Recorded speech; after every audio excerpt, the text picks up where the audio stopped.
Guys, ang usapin na ito ay para sa mga MC taxi at delivery apps. Sa nakaraang usapan natin, nabanggit ko po sa inyo na nakatulong din sa ating mga rider ang nangyari kay Kuya Move It. Naging alerto ulit ang mga pulis natin dahil sa nangyari. Dumami na naman ang checkpoint. Hindi ko alam kung dahil sa nangyari or dahil lang sa eleksyon. Dumako naman tayo sa ating topic ngayon.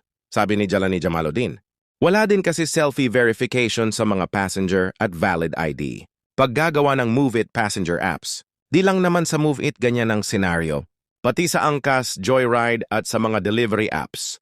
Cover din siguro dito maging mga four wheels na mga taxi, kaya very risky sa mga rider natin. Ang pakikipagtransaksyon sa mga customer na di natin kilala ay delikado din pala. Dito kadalasan gamit nila ang totoong pangalan, ngunit marami naman ang gumagamit ng mga code name.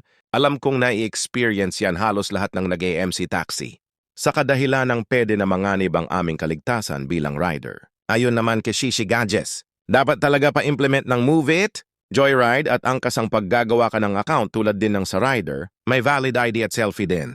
Alam ko naman na naiisip nyo din to, kaso kahit may lakas tayo ng loob, upang magreklamo sa mga company na ito, ay wala naman tayong kakayahan na mapa-implement ito, sapagkat ang mga company na ito ay nagpapagandahan ng promo at padalian paano makapag-activate ng apps ang mga pasahero para lamang ang apps nila ang mapiling gamitin.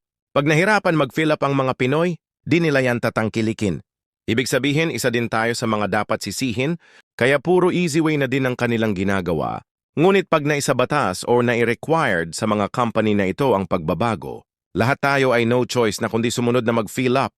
Dapat utusan or manduhan ang mga company na ito ng isang mataas na opisyal para lamang gawin nila ito. Kaya sa mga rider at asawa ng rider dyan, please pakishare ng video na ito. Umaasa ako na may makapansin sa ating munting kahilingan na pag natupad ay mapapakinabangan ito ng maraming MC taxi at delivery rider. Eka nga ni Elmer Aspi Jr. Dapat talaga complete details din ng CS para kung may gawing di maganda.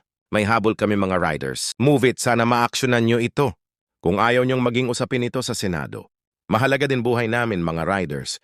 Di lang ang mga CS pahalagahan nyo. Swak na swak ang sinabi mo, Boss Elmer. Kaso sa kalagayan natin ay malabo itong maipatupad sa kanila. Nang tayo-tayo lang na mga normal na mamayang Pilipino. Tanging si Idol Raffy Tulfo lamang ang susi natin para mapa-implement ito.